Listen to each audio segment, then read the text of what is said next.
La palabra de Dios dice en el libro de Santiago, capítulo 4, versículos 4 y 5. Oh almas adúlteras, ¿no sabéis que la amistad del mundo es enemistad contra Dios? Cualquiera pues que quiera ser amigo del mundo se constituye enemigo de Dios.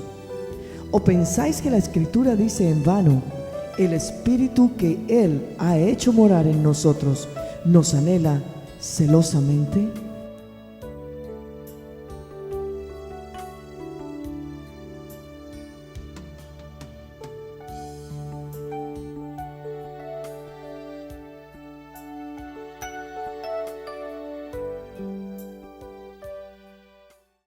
Os escribo a vosotros, hijitos, porque vuestros pecados os han sido perdonados por su nombre. Os escribo a vosotros, padres, porque conocéis al que es desde el principio. Os escribo a vosotros, jóvenes, porque habéis vencido al maligno. Os escribo a vosotros, hijitos, porque habéis conocido al Padre. Os he escrito a vosotros, padres, porque habéis conocido al que es desde el principio.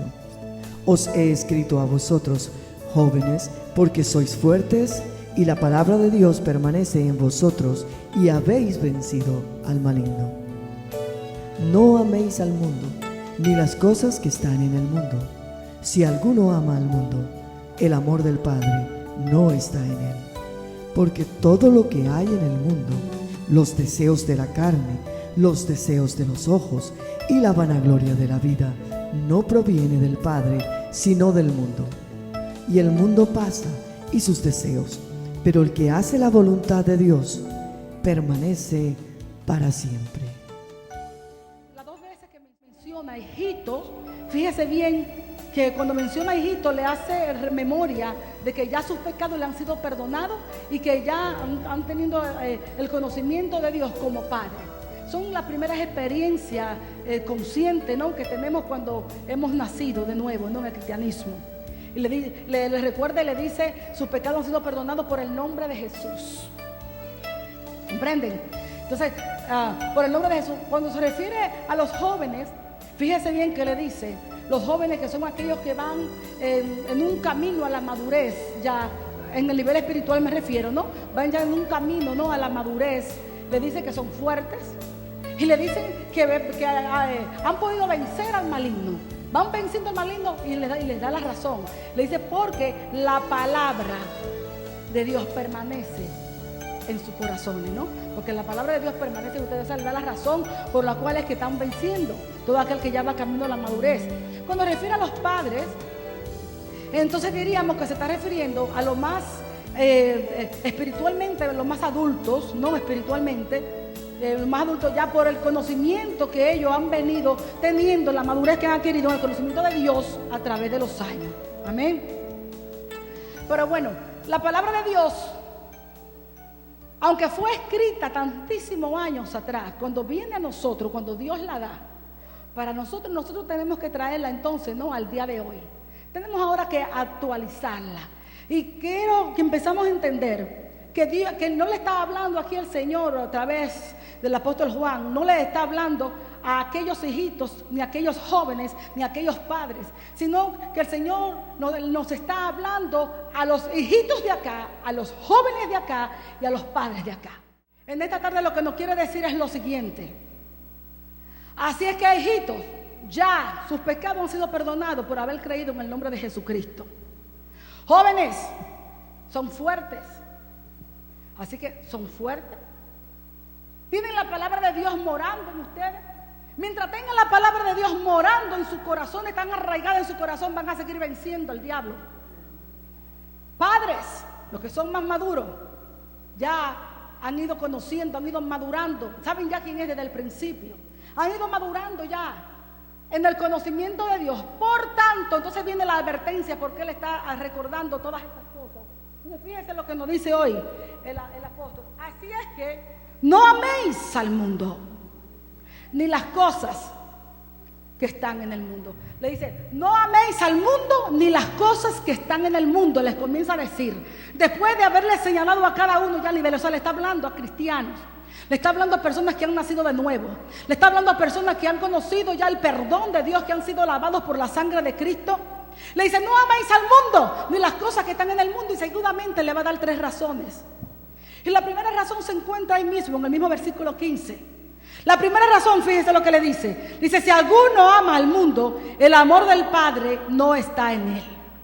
Fíjese bien que Juan nos lo está diciendo, como dicen ahí, en black and white, en blanco y negro. Él está diciendo que el que ama al mundo no es verdad que ama a Dios. El que ama al mundo no es verdad que ama a Dios. Son 2 cosas completamente incompatibles. Son 2 cosas que se oponen entre sí. Jesús lo dijo bien claro. Jesús dijo, no podéis servir a 2 señores. Y enseguida, y va a dar 3 razones. Fíjense, va a decir ahora la razón por qué. Dice, si alguno ama al mundo, el amor del Padre no está en él. Dice, porque todo, vamos a ver qué es lo que hay en el mundo. La razón por qué es que él afirma que el que ama al mundo, el amor del Padre no está en él. No es verdad que lo ama, aunque digamos que le amamos, aunque sintamos que lo amamos. Si todavía nuestro corazón ama al mundo, no es verdad que el amor del Padre está en nosotros. Amén. Y va a dar las razones ahora de qué es lo que hay en el mundo, por lo cual el que ama al mundo, el amor del Padre no está en él. Y dice, porque todo lo que hay en el mundo, los deseos de la carne, los deseos de los ojos y la vanagloria de la vida, no provienen del Padre. Fíjese bien, porque todo lo que hay en el mundo, los deseos de los ojos, de la carne, perdón, los deseos de los ojos y la vanagloria de la vida, no provienen del Padre, sino que provienen del mundo. O sea, está diciendo otra vez en blanco y negro que todo lo que proviene del mundo no tiene su fuente en Dios. Está diciendo que todo lo que proviene del mundo tiene su fuente y su origen en el mismo diablo. Vamos a hablar claro, ¿no? Vamos a hablar en blanco y negro. Vamos a hablar claro.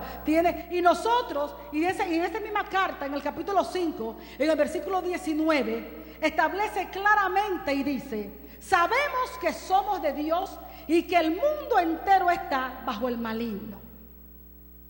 Ahora, dice, nosotros sabemos que somos de Dios. ¿Por qué nosotros sabemos que nosotros somos de Dios? Sabemos que somos de Dios porque la naturaleza de Dios está ahora en nosotros. Amén. La naturaleza de Dios ahora está en nosotros. Todo aquel que ha nacido de nuevo tiene la naturaleza de Dios en él. Ahora somos de Dios. El mundo sigue estando bajo el maligno, pero nosotros somos ahora de Dios. Nosotros ya no somos de abajo, nosotros somos de arriba. Amén. Hemos pasado de las tinieblas a la luz, del reino de las tinieblas al reino de luz de Jesucristo. Jesucristo en el Evangelio de San Juan, para el capítulo 8, hablando allí con los fariseos y con los escribas, después de haberle dicho un montón de cosas, para allá como por el versículo 21, le dice, me voy y me buscaréis, mas vosotros en vuestro pecado moriréis, donde yo voy vosotros no podéis ir. Y aquellos hombres que no entendían, los escribas y los fariseos dicen, ¿y este qué? ¿Será que se piensa matar? ¿Cómo es que dice que donde él va que nosotros no podemos ir? Y Jesús, que conoce el corazón del hombre, enseguida le dice, ustedes son de abajo, yo soy de arriba. Ustedes son de este mundo, yo no soy de este mundo. Eso se lo dijo a fariseos y se lo dijo a los escribas. Pero más adelante, en el capítulo 15, porque aquí tengo que hablarle del mundo para que entienda cuál es el celo de Dios. Para el capítulo 15 ahora, hablando con sus discípulos, hablando con aquellos que andaban con él, con aquellos que habían creído en él, a sus discípulos, sin embargo, él les dice de esta manera, les habla totalmente diferente. Le dice, si el mundo os aborrece, sabéis que el mundo me ha aborrecido a mí primero. Porque el mundo ama lo suyo, o sea, el mundo ama lo que es de él. Si vosotros fuerais del mundo, entonces el mundo los amaría. Pero porque no soy del mundo, antes yo os elegí del mundo, por eso el mundo os aborrece. Amén. O sea, que el Señor lo va dejando completamente claro. Está diciendo está diciendo que Él nos eligió del mundo, nos sacó del mundo. Estamos hablando, yo no estoy hablando, cuando me refiero al mundo, no estoy hablando, amado, de la creación, no estoy hablando de la humanidad. Yo estoy hablando de ese sistema mundano, ese gobierno escondido bajo el poder del diablo, bajo el poder de Satanás, que trata de determinar a los hombres lo que está bien, lo que está mal, y que continuamente lo único que quiere llevar es al hombre en esclavitud al pecado y en rebelión y desobediencia a Dios. Estoy hablando de eso, amado.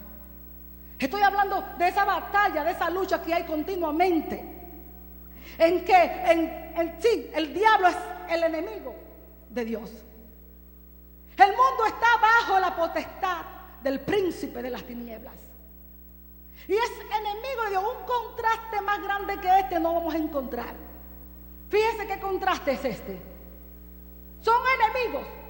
Por eso el Señor nos saca de las tinieblas, nos saca del mundo. ¿Cuál es el conflicto que hay? El conflicto que hay es que el diablo sabe que sus días están contados. Y Él es el príncipe de la potestad del aire. Él es el príncipe de este mundo. Él lo es. Y Él no está tratando de medir con Dios fuerza, de potencia, de poder. Él sabe que Dios es el omnipotente. Creo que le dije un día que Él no trata de medir fuerza con Dios, no se trata, ni Dios tampoco va a usar su omnipotencia para sacar al hombre, porque el conflicto no es en lo físico, el conflicto no es en lo material, el conflicto es en lo espiritual.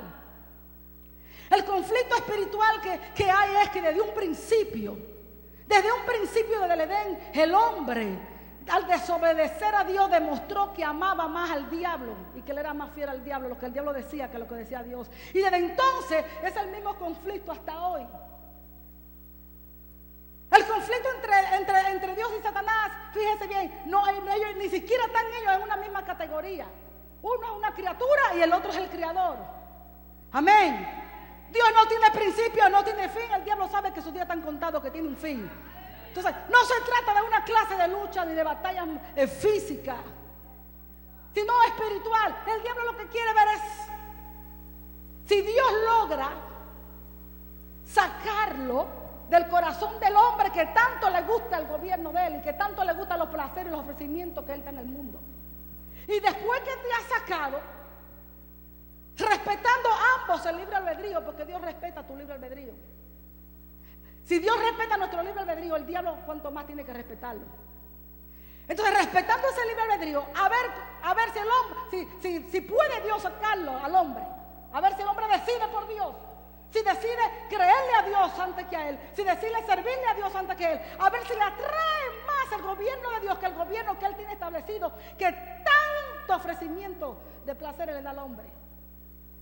Pero aún más todavía, después que ya tú en tu libre albedrío, bueno, ok, tú decidiste servirle a Cristo, ahora que tú le sirves a Dios, a ver ahora si tú puedes, si el hombre puede resistir sus tentaciones, a ver si el hombre puede ahora resistir los ofrecimientos que él hace para serle fiel y obediente a Dios, a ver si puedes. Esa es la batalla y el conflicto espiritual que hay. ¿Y cuáles son esas cosas? ¿Cuáles son esas cosas que hay en el mundo? ¿Cuáles son esas cosas que el diablo ofrece y que tantas veces hace al hombre caer en tentación y que tantas veces hace que el hombre prefiera obedecer al diablo antes que a Dios? Porque somos muy dados a eso. Una cosa es decir y otra cosa es hacer. Dice, los deseos de la carne. Esto es lo que el mundo ofrece. Mire, los deseos de la carne.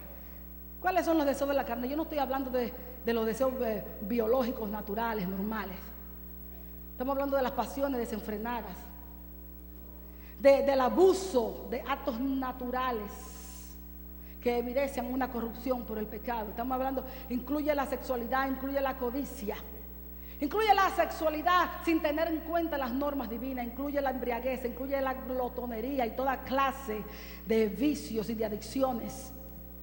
Esos son los deseos de la carne. Los deseos de los ojos, porque no voy a ahondar mucho ahí, no, ese no es en realidad el tema de este día. Los deseos de los ojos son las ventanas por el cual el mundo entra al corazón del hombre. Los deseos de la carne vienen de adentro hacia afuera, están arraigados en nuestra naturaleza humana. Los deseos de la carne. Los deseos de los ojos señalan las tentaciones que vienen de afuera, pero que activan los deseos que hay dentro, los deseos de la carne. La vanagloria de la vida. ¿Cuál es la vanagloria de la vida? La vanagloria de la vida es la jactancia por cosas vanas e inútiles, la arrogancia, toda clase y todo tipo de orgullo. El orgullo por lo que soy, por lo que poseo o por lo que yo puedo hacer. La ambición desmedida por la riqueza, el deseo de ser reconocido, el deseo de tener un nombre, el afán del hombre en aras del poder, de honor y de gloria. Fíjense ahora la advertencia que hace. Y el mundo pasa y sus deseos, pero el que hace la voluntad de Dios permanece para siempre. Fíjense bien, ahora la tercera razón es una advertencia. Le dice, el mundo pasa y pasan sus deseos. El mundo pasa. El mundo es esta presente era. El mundo es este siglo malo, esta presente era que sus días están contados. La Biblia habla de 3 siglos. El mundo es este siglo presente. La Biblia habla del pasado siglo. Pasado siglo cuando todo era eternidad, antes que el tiempo entrara. El presente siglo es ahora. Ese paréntesis que Dios hizo en la eternidad para bregar con el pecado dentro del tiempo, para que el pecado no quedara en la eternidad. Este es el presente siglo, es el mundo, es esta era de ahora. Por eso se le llama el siglo malo. Y el siglo venidero es cuando ya el pecado sea completamente desarraigado, sea completamente quitado del mundo todo, y todo vuelva a ser otra vez eternidad con nuevos cielos y nueva tierra. Oh, gloria sea Dios. Entonces dice la palabra del Señor que el mundo pasa. Que el mundo pasa. El mundo ya está pasando. Pero el que hace la voluntad de Dios, mire el verbo, el que hace. El que hace la voluntad de Dios, dice el que hace está en un presente continuo y señala una acción. Señala una acción activa, el que hace. El que hace es un hacedor de la voluntad de Dios. No dice la palabra de Dios el que hizo en un tiempo la voluntad de Dios. Tampoco dice la palabra de Dios el que piensa hacer la voluntad de Dios dentro de un tiempito cuando todavía yo me dé un poco de gusto en el mundo. O cuando todavía yo no quiero dejar este pecado, sino por un día yo sé que voy a hacer la voluntad de Dios. No. Dice el que hace la voluntad de Dios, el que hace. Dice permanece. O sea, el que hace la voluntad de Dios permanece para siempre. El que hace la voluntad de Dios ya está permaneciendo. Este mundo está pasando y el que hace la voluntad de Dios ya está permaneciendo. Está también en un presente continuo e indica una acción continua. El que hace la voluntad de Dios permanece para siempre. En todo lo que hemos leído, hemos visto acá un contraste. El que ama al mundo, el amor del Padre no está en él. El amor del Padre no está en él porque no hace la voluntad de Dios. Son dos cosas incompatibles. Y el que ama a Dios tiene que excluir totalmente al mundo. El que ama a Dios no puede siquiera tener amistad con el mundo. Ya le expliqué a lo que se refiere. De ahí es que el apóstol Santiago dice en el capítulo 4, en el versículo 4, hablando también del mundo, dice: oh almas adúlteras, ¿no sabéis que la amistad con el mundo es enemistad contra Dios? Que si os hacéis amigos del mundo se constituye enemigo de Dios. ¿O creéis que en vano dice la Escritura: el Espíritu que ha hecho morar en nosotros nos anhela celosamente? Yo quiero que usted abra su corazón bien, que entendamos de qué manera que Dios nos ama. Fíjese bien que dice: oh almas adúlteras. Cuando nosotros compartimos con el mundo, no estoy hablando de que no vayamos a los pecadores, entiéndame bien. No estoy hablando de que no vayamos al mundo a hablar a los pecadores, no estoy hablando de eso. Ya le dije, le estaba hablando de abrazar los placeres mundanos, todo aquello que no edifica mi espíritu, todo aquello que lo único que hace es motivar y levantar tu carne y llevarte al pecado es la mundanalidad. Todo aquello que es pecado, que hace pecado o provocas pecado, es la mundanalidad. Todo aquello que se rebela en contra de Dios, de su santidad. Amén. El apóstol Santiago lo llama que es adúltero. Cometemos un adulterio espiritual. El que se amista con el mundo se hace enemigos contra Dios. Adulterio espiritual. El adulterio espiritual es como una violación al pacto de Dios con el hombre, porque en el pacto de Dios con el hombre hay una relación de esposo a esposa. Dios en su pacto establece con el hombre una relación donde Él demanda amor y fidelidad incondicional. ¿Cuántos saben que somos la esposa del Cordero? Vamos a celebrar nuestras bodas. Entonces, lo que demanda en este pacto para con el hombre es fidelidad y un amor incondicional, exactamente como el que Él nos da a nosotros. Y ese amor lleva una calidad de celo, pero es un celo que va a conducir para que esa relación se mantenga intacta. Amén. Para que se mantenga intacta. Fíjense que dice bien: ¿o acaso creéis que en vano dice la Escritura que el Espíritu que ha hecho morar en nosotros nos anhela celosamente? Ustedes saben muy bien que desde que se profetizó en Ezequiel, dijo: y pondré mi espíritu en ellos. Profetizado para el nuevo pacto, para el nuevo nacimiento. Que Dios pondría su espíritu, ¿para qué? ¿Para qué? Para que aquellos, su ley, ¿no?, y sus preceptos que van a estar escritos en nuestros corazones y en nuestra mente, ¿para qué? Para que los pongáis por obra. Y pondré mi espíritu en ellos para que los pongáis por obra. Mira el celo de Dios. Entonces dice la palabra de Dios que el espíritu nos anhela celosamente. Ese espíritu que Dios ha hecho morar en cada uno de nosotros. ¿Cuánto tienen en el espíritu de Dios? Ese espíritu es el sello de propiedad de Dios. Cuando Dios puso su espíritu en ti, está diciendo: tú eres mío, mío eres tú. Te he llamado por tu nombre. Y ese espíritu que está en ti te anhela, te ama con celos, te cela. Y nosotros vamos a decir: wow, pero Dios es celoso. Algo que es un defecto del hombre y que en Dios es una virtud. Es un atributo de Dios, que Dios es celoso. Y no lo pudiéramos ni imaginar a Dios con celo. Porque la clase de celo que nosotros conocemos, amado, la clase de celo que nosotros conocemos humanamente, ¿no? La clase de celo que nosotros conocemos jamás se nos va a nosotros a ocurrir ni a imaginar relacionarlo con Dios. Sin embargo, no se trata de lo que nosotros no podamos imaginar ni de lo que nosotros podamos pensar de Dios.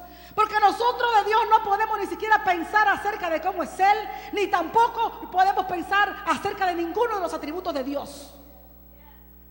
Nos tienen que ser revelados. Y Él mismo ha revelado de sí mismo que Él es celoso. En Éxodo 34:14, amado, dice que Jehová, cuyo nombre es celoso. Y si usted busca ahí en Éxodo 34:14, usted va a ver que cuando dice Jehová, cuyo nombre, mire, se lo da por título, se lo da por nombre. Dice, es celoso, y ese celoso está con mayúscula. No se está refiriendo al adjetivo, se está refiriendo al nombre, a un título. Es celoso, pero luego dice el adjetivo, dice, celoso es. Y entonces el segundo celoso está con minúscula. ¿Sabe qué significa eso? Eso significa, amados, que la palabra celoso está tan relacionada con Dios. Es que el título, el nombre de celoso está relacionado con su propio ser. Él es. Él es. Decimos Él es santo. No decimos que hay santidad en Él. Decimos Él es santo. Decimos Él es poderoso. No es que hay poder en Él, sino que en Él está todo el poder. Él es el todopoderoso. Él es el Shaddai, ¿cierto? Decimos que Él es justo, no es que en Él hay cierta justicia, no, es que toda la justicia, Él es la justicia, Él es la santidad, Él es el poder, Él es todo lo que su nombre dice, Él es todo lo que Él puede hacer, Él es todo lo que Él puede hacer y todo lo que su nombre señala. Y la palabra de Dios dice que Él es celoso. Su celoso y Él es celoso. Y Él cela su pueblo. Él cela todo lo que es suyo. Si Él te dio su espíritu como un sello de propiedad, Él te quiere exclusivamente para Él. Allá en el monte Sinaí, cuando sacó su pueblo y le fue a dar los mandamientos y Él le fue a dar el pacto, el segundo mandamiento, ¿qué dice? Y no te harás imagen ni ninguna semejanza de lo que está en el cielo, ni en la tierra, ni debajo de la tierra. No te inclinarás a ella ni la honrarás, porque yo soy Jehová, tu Dios fuerte y celoso. Fue una de las primeras cosas que Dios dio a conocer, que Él era celoso. ¿Cuánto habían tenido en cuenta que Dios es celoso? ¿Tú te puedes imaginar cómo Él se pone cuando tú tienes un mal pensamiento, cuando estás chismeando, cuando estás murmurando, cuando oyes lo que no debes, cuando vas donde no debes? ¿Tú entiendes cómo Dios se pone? Cuando deja entrar en tu corazón cosas de mundanalidad que le pertenecen a su enemigo. Él es celoso. Él es muy celoso. Pero ¿cómo es el celo de Dios? Vamos a ver cómo es el celo de Dios. Y vamos a ver cómo es el celo de Dios, a partir y tomando en cuenta de que estamos hablando de una relación de pacto de esposo a esposa, ¿no? De hombre a mujer, de una relación matrimonial. Entre los hombres existen dos celos: las relaciones de matrimonio. Hay un celo que es egoísta. Hay un celo que viene del egoísmo, que viene del orgullo. Ese celo que lleva a veces al sentimiento, o puede ser al hombre, puede ser a la mujer. Te amo, ay, pero te tengo un coraje. Porque te amo, pero tienes algo que yo no tengo. Y yo lo quiero. Lo amo, pero lo detesto. Te lleva a ese sentimiento, un sentimiento que viene del egoísmo, alimentado por el egoísmo, alimentado por el orgullo. Esa es una clase de celo que hay. Está también el celo, ¿no? De aquel que está despechado. No porque lo dejó del despechado, no, que viene ya el celo, ¿no? Sexual, aquel que lo dejaron por otro. Pero hay otra clase de celo. Hay también otra clase de celo, que es el celo de la pareja, que ha llegado a comprender una grande verdad: que la esencia del matrimonio es la exclusividad. Que esa mujer es exclusivamente tuya y ese hombre es exclusivamente tuyo. ¿Ve? Hay una exclusividad. Y por cuanto hay una exclusividad, va a haber un tipo de celo contra cualquier cosa que pueda amenazar esa relación, ¿no? Con tu compañero, con tu pareja, con tu pareja, contra quien sea y como sea. No nacido de un orgullo, no nacido de un egoísmo, al contrario, nacido precisamente de un amor por tu pareja y por tu parejo, que todo aquello, ¿no?, que pueda dañar esa relación, todo aquello que puede interferir y dañar la relación con tu esposo, tú prefieres cortar. Amén. Cortas con eso, porque eso no es conveniente. Esta relación con mi esposo yo tengo que cuidarla. Entonces hay ese celo, ¿no? Pero es por guardar lo que amo, sin egoísmo, sin orgullo. Amén. Este es poco más o menos la clase de celos que Dios siente por su pueblo. Esta es la clase de celos que Dios siente por su pueblo. Ahora bien, escuche esto. Decimos, no, y estamos hablando del celo de Dios, pero tenemos que entender otra cosa, que estamos usando antropoformismos. Son palabras humanas que estamos usando, que Dios usa, ¿no? Palabras humanas para hablar algo de sí mismo. Amén. Porque es el medio más preciso para que nosotros podamos entender. El hombre es la criatura física que más se asemeja a Dios. Nosotros somos los que más nos parecemos a Dios. Amén. Entonces, no hay un método más eficaz, ni más preciso, ni más seguro que Dios mismo quiera usar nuestro propio idioma, nuestro lenguaje, y con cosas tomadas de nuestra vida humana, no para dársenos a conocer. Amén. Ahora, cuando nosotros empleamos palabras humanas y utilizamos nuestro lenguaje para describir algo de Dios, no debemos suponer que van incluidas las limitaciones de las criaturas humanas. Amén. Porque el hombre no es la medida de su hacedor. Ni tampoco van incluidas aquellas cualidades que revelan, que evidencian el efecto corruptor del pecado. Amén. Tenemos que tener bien claro, ¿no?, estas cositas. No es así de esa manera. Por ejemplo, ¿cuántos han escuchado hablar de la ira de Dios? La ira es una cólera, ¿verdad?, de los humanos, ¿no?, que frecuentemente nos da, ¡wow!, que nos lleva a pecar. Una ira que nos lleva a pecar. Esa clase de cólera que nos da a nosotros. ¿Cierto? Sin embargo, en Dios no es esa clase de ira.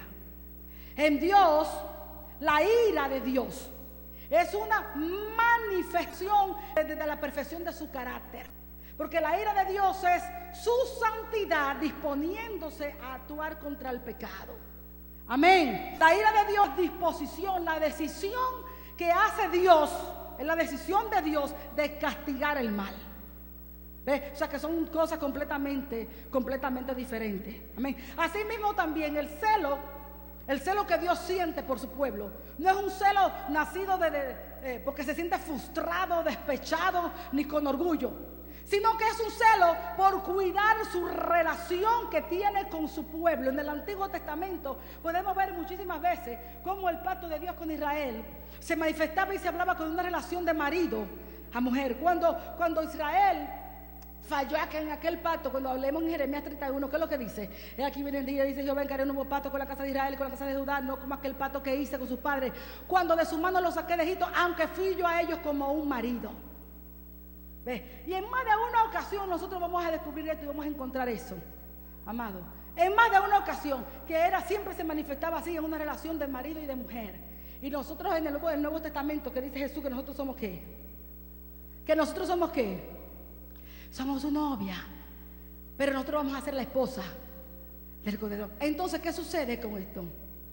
De la misma manera que un hombre se siente burlado, porque estamos usando términos humanos, de la misma manera que un hombre se siente burlado, que un hombre se siente herido cuando su esposa se vuelve a su rival, se vuelve a su contrario. De esa misma manera nosotros tenemos que entender que así se siente el Señor cuando nuestro corazón se deja arrastrar hacia el mundo. Cuando nuestro corazón se deja arrastrar con aquel que es contrario a Él. Cuanto más casto y más puro y más fiel haya sido ese hombre, cuanto más burlado y más ofendido se va a sentir. Cuanto más nuestro Señor, que Él es el fiel y verdadero. Y por cuanto Él es fiel y Él es verdadero para con nosotros, Él nos demanda a nosotros también la misma verdad y la misma fidelidad para Él. Hermanos, tenemos un Dios que es un Dios celoso. Déjenme decirle algo más. El celo que Dios tiene por su iglesia, por su pueblo, nos demanda, escúcheme muy bien, nos demanda que nosotros tengamos celos de Él. Dios quiere que tú lo celes, que el mismo anhelo que hay en Él por cuidar la relación contigo, tú la tengas con Él. Y todo aquello que pueda empañar tu relación con Él, que pueda contristar ese espíritu que Él ha puesto en ti, que tú cortes, que tú lo anheles a Él celosamente también. Que con celo y con amor tú guardes la relación que ya tú comenzaste con Él. El hombre que siente celo de Dios tiene una sola pasión. El hombre que siente celo de Dios tiene una sola pasión: honrar a Dios y hacer que otros le honren. No importa si está vivo, no importa si está enfermo, no importa si vive, no importa si muere, no importa si le llaman sabio o si le llaman tonto, no importa si le honran, no importa si le hacen pasar vergüenza. El hombre que siente celo de Dios tiene una pasión ardiente por la honra, por la gloria de su nombre, una pasión que no viene del hombre natural, una pasión que la pone el Espíritu de Dios en ti. Pero la iglesia hoy no tiene celo por Dios. Hubo un hombre llamado Elías que decía que sentí un celo vivo por Jehová Dios de los ejércitos. Y ese hombre, ese celo que tenía por Dios, porque el pueblo se había desenfrenado y el pueblo estaba sirviéndole a Baal, servía al mundo y le servía a Dios, le servía al mundo y le servía a Dios, y aquel hombre ardió en celo por la causa de Dios y por su nombre. Y aquel hombre, movido a ese celo, lo llevó a desafiar a 450 profetas de Baal. Él solo allí, y le hizo frente a una mujer malvada. No le importó ni su propia vida, porque era ardía en celos por Dios. Jesucristo ardió en celo por la casa de Dios.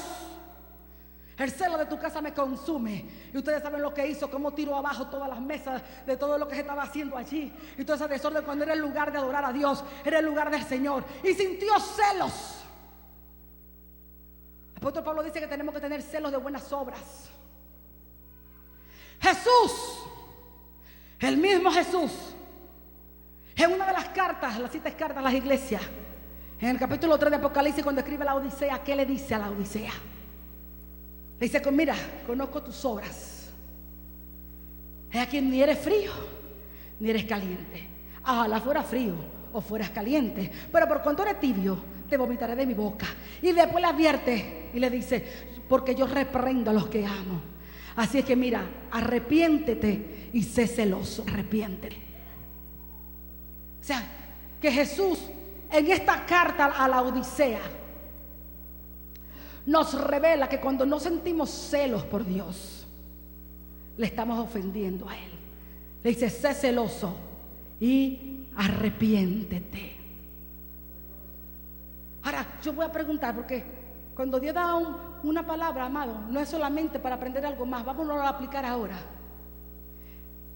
Si usted no ha sentido un celo por Dios, porque hoy se deshonra a Dios terriblemente. Y no voy a hablar que se deshonre a Dios, no voy a hablar de los impíos. Ellos no pueden honrar a quien no conocen. Yo estoy hablando del pueblo de Dios. Yo estoy hablando de la iglesia lavada por su sangre. Yo estoy hablando de los escándalos de nosotros los cristianos. Yo estoy hablando del entretenimiento de las iglesias, endulzando los oídos, aguando un evangelio deshonrando y presentando un salvador flojo, un salvador sin exigencia, un salvador, un Señor sin demanda. ¿Qué tú has sentido en tu corazón cuando tú has visto esto? ¿Qué tú has sentido cuando tú has visto que se ha cambiado el evangelio de la salvación por un evangelio de ofrecimientos de prosperidad? ¿Qué tú has sentido? ¿Qué tú has sentido cuando estamos mirando que no se está trayendo la iglesia a buscar el corazón de Dios? No se está volviendo el corazón del hombre a Dios. No se está volviendo el corazón del hombre a Dios. Se está volviendo el corazón a la mano de Dios, a lo que Él más te pueda dar, a hacer y a tener. Pero ¿qué siente la iglesia cuando ven que se está predicando otro evangelio que no es el evangelio de Jesucristo? ¿Qué siente la iglesia cuando vienen las aberraciones antiescriturales? ¿Qué está sintiendo la iglesia? Que yo te siembro un Rolex al otro y el otro. ¿Quién ha dicho que ese es el evangelio ni que eso es lo que se nos ha mandado a predicar? Y que yo le sembré tal cosa porque me sembraron tanto, como si estuviéramos haciendo una subasta, como que si fuera una casa de juegos. ¿Quién da 1000? ¿Quién da 500? ¿Quién da 700? ¿Quién da tanto? Pero eso es una casa de juegos, subastándose. El Espíritu Santo me dijo un día: eso es antiescritural. La Biblia lo que dice es: el que da al pobre, a Dios presta, no a otro que tiene más que tú. Es el que da al pobre, a Dios presta. Y lo que hace tu mano derecha, que no lo sepa la izquierda. Y después nos paramos como gallos y gallinas a cacarear. Y le sembré y me dio tanto y me dio un carro. Que se sigan entreteniendo, que en estos tiempos ha salido un espíritu de error y de mentira. Y aún a los escogidos van a caer. Porque se amontonan la gente queriendo escuchar historias. Todo el mundo quiere escuchar un evangelio suave, un evangelio sin demanda, un evangelio sin santidad, un evangelio que no te confronte con tu corazón y con tu pecado, para estar cómodo y creyéndose así que están salvos, que se van con Cristo y no se van. La Biblia dice que Él viene a levantar una iglesia santa y sin mancha y sin arrugas. Pero ¿qué es lo que le está pasando a la iglesia? Se están durmiendo. Hoy se hacen conciertos con cantantes que cantan al mundo y cantan en la iglesia. O le cantas a Dios, le cantas al diablo, pero no podemos nosotros servir en las dos mesas. No podemos participar de la mesa de los demonios y de la mesa del Señor.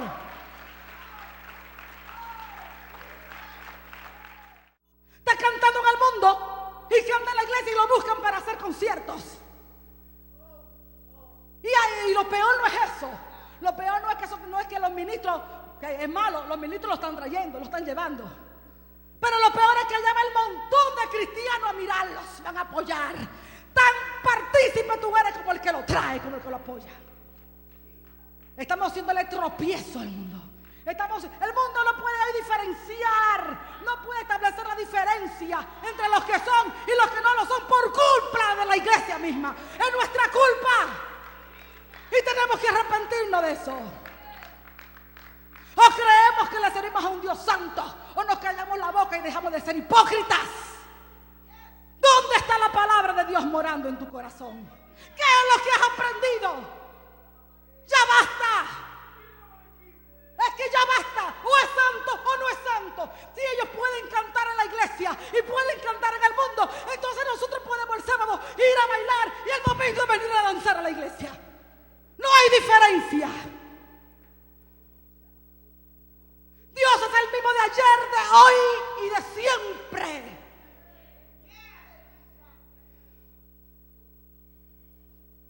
Está bueno. Y anuncia, y ahí va todo el mundo. Si sabe, así mismo se lo va a llevar el mismo diablo camino al infierno. Va a venir Cristo y se van a quedar.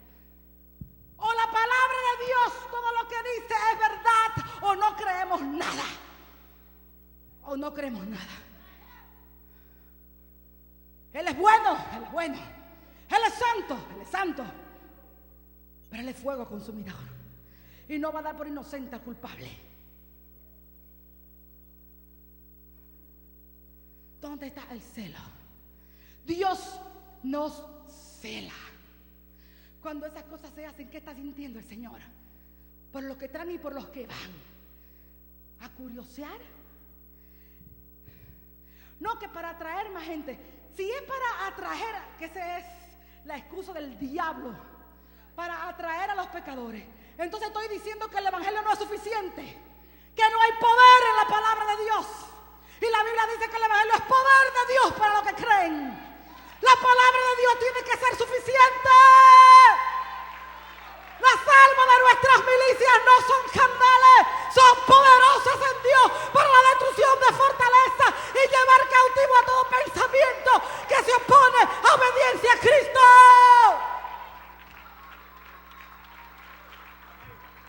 ¿Creemos la Biblia o no la creemos? Decídase si la vamos a creer o no la vamos a creer. Pero si la vamos a creer, vamos a vivirla. Y si no vas a vivirla, vete al mundo y diviértete allí, que eso es lo que te queda. Porque hacemos más daño cuando nos llamamos cristianos y estamos en la iglesia. Hacemos más daño al mundo con esa doble vida. Hacemos más daño al evangelio de Cristo con la doble vida. No podemos servir a dos señores. No podemos servir a dos señores. Decídete hoy a quién vas a servir. Yo no sé si tú no habías caído en cuenta. Yo no sé si no te habías dado cuenta de que cuando hacemos esas cosas ofendemos a Dios. Él es celoso. Tú te puedes imaginar que con el Espíritu de Dios morando en ti, tú te vayas a ver esas sanganerías que ofende a Dios. Eso es una burla. ¿Y quién ha dicho que yo necesito artistas para que se salve el pecador? ¿Desde cuándo Dios necesita artistas? ¿Desde cuándo Dios necesita artistas? Dios nos dio su palabra. O ella lo hace o no lo hace nadie. Lo que Él no hace no lo puede hacer ningún hombre. Por eso es que la iglesia está como está. Y dice que pidiendo el avivamiento a Dios cuando ni convicción hay en la iglesia. Ni convicción hay. Entonces cuando tú te paras por Dios, te quieren decir que tú eres religioso, que tú eres legalista. Y esa es la muy buena mentira que ha metido el diablo, porque ni siquiera hay entendimiento de lo que es religión. Religión es el esfuerzo del hombre por acercarse a Dios.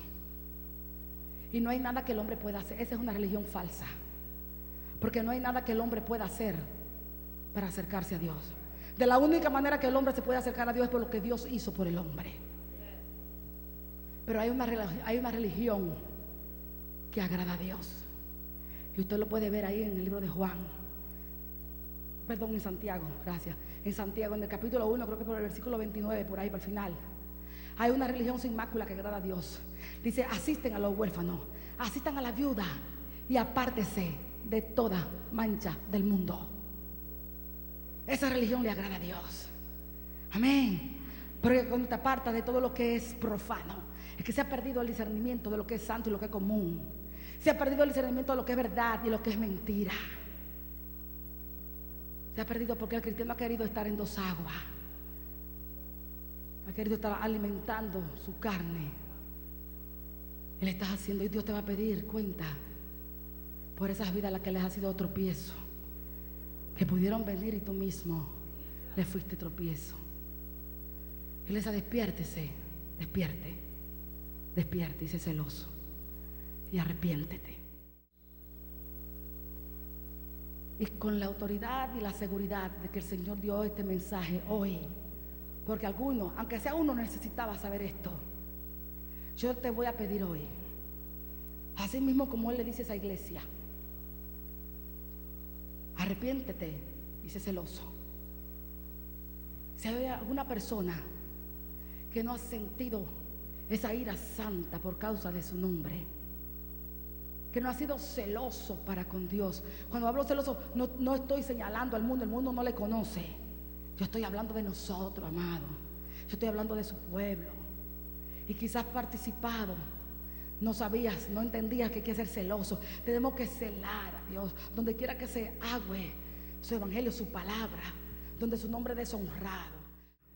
Tienen que tener mucho cuidado de lo que hacemos y de dónde vamos. Mucho cuidado. El diablo siempre presenta las cosas con sus atractivos. Esa es la especialidad del diablo. Presentar las cosas con atractivos. Y te endulza los oídos. Hombre, no es malo, tú no ves que así la gente, para que den su, ¿qué testimonio puede tener alguien que está participando en el mundo? ¿Qué testimonio? No importa que te digan religioso, impórtate lo que piense Dios.